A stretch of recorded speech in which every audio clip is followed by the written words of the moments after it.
John DEARY back with the boys, the armband on and leading from the front. Have you enjoyed the weekend? Very much so.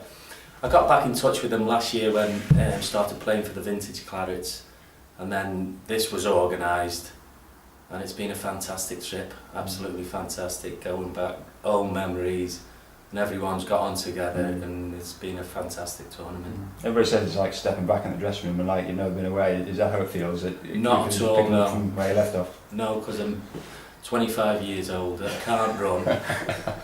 But no. Jokes are still the same. Yeah, we're still saying the same joke, so yeah. You know, it's nice to reminisce and you know, and get back to because some stories you forget, and they're all coming back, and you know, we mainly talk about that one championship season really. That's been obviously in the news this year because it's the 20th anniversary. Just tell us about that from your point of view, John. I mean, it was huge for the club and presumably on a personal level as well. It was.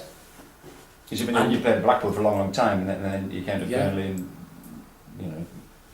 Well, it was, you know, and especially with the 20 years coming up, it makes you think again about it, and you know the achievement we've done with everything, because it started from the board. When I come, the team needed restructuring, so the board gave them money.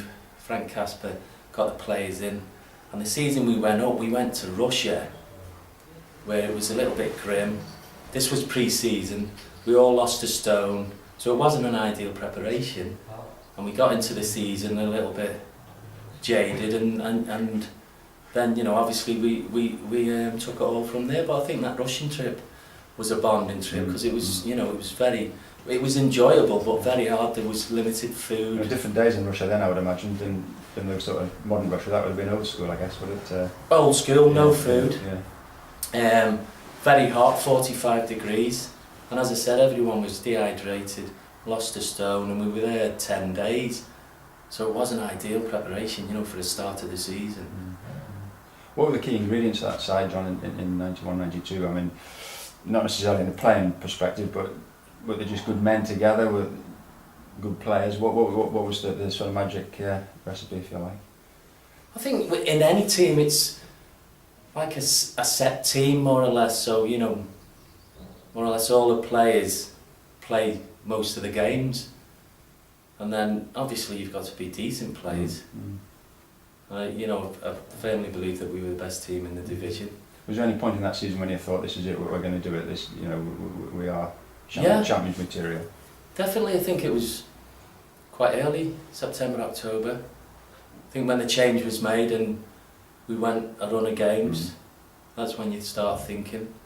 And then get Christmas over, and we definitely, I knew that then we were definitely going to get promotion. And then, you know, probably February, you know, I knew that we'd end up champions. You've been promoted with Blackpool before that, am I right in saying, am I right? Yeah, so, yes, with Blackpool. Yeah. And that night in York, I mean, everybody talks about it, is that the big standout memory when you went there and clinched it? Definitely, yeah. Don't need to say a lot about it because everyone said it, but it was because we could have won it at Carlisle, and everyone went, you know, in party mood there. But looking back, it was probably better that, you know, we went Tuesday night and you know, nicked it at York.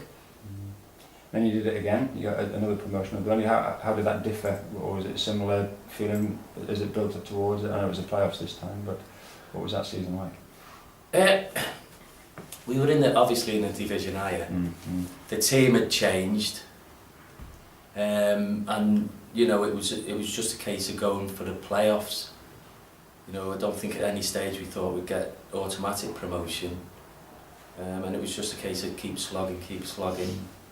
And obviously in the end we got in them playoff positions, and everything come good.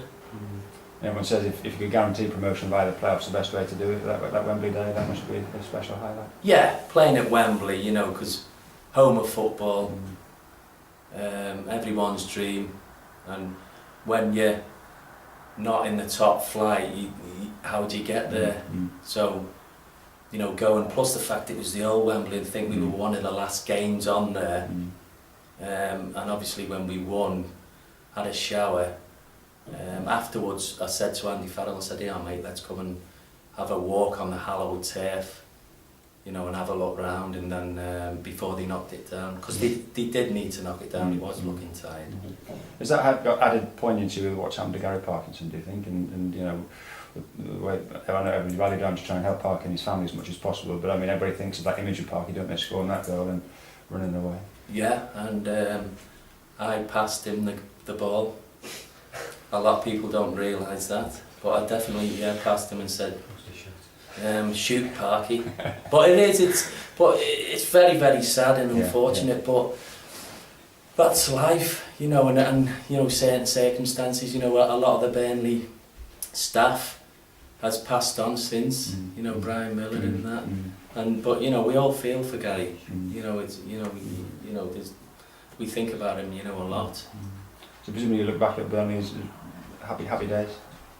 Very, very happy. I enjoy my football, love my football, I enjoy playing for Blackpool, but Burnley, you know, it was, you know, good stadium, good fans, and yeah, very much so, because it's 20 years ago, isn't it? Yeah. Plus, you know, but you still remember it as if it's yesterday.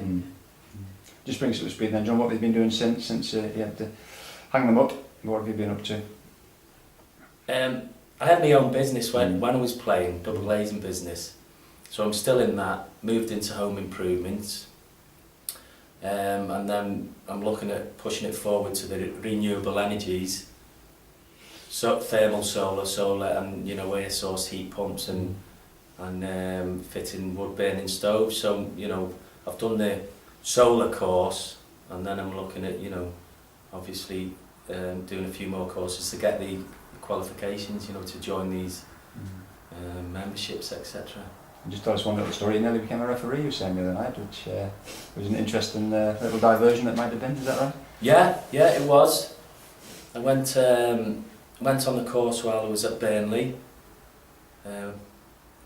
did my level 3, went refereeing in the Preston League, got referee of the year, then I was part-time at Southport, and you know, I was progressing then through the leagues. They were fast-tracking me, but unfortunately, you know, I had a heart problem, so that had to stop. Was that a scare for you as a former fit professional athlete that you had that health scare? Yeah, very much so. But all right now then? Well, yeah, no, perfect. I don't go and see the doctor now, just, you know, every so often, and I'm just on a little medication, but I don't get any effects of it now. And obviously you can still play a bit, so it's been good to see you back in the pitch this weekend. Well, yeah, it's but you've got to be a bit limited. You can't do what you want to do.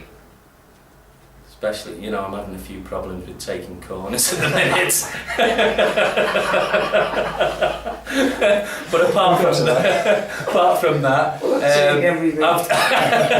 I've done 2 assists. Yeah, so, you know, I worked on percentages. So although my corner rate, success rate is 100% down. When I'm I'm always going to play. You know, it's whatever, yeah. But you've led by example on off the pitch. Thanks so much, John. Thank you.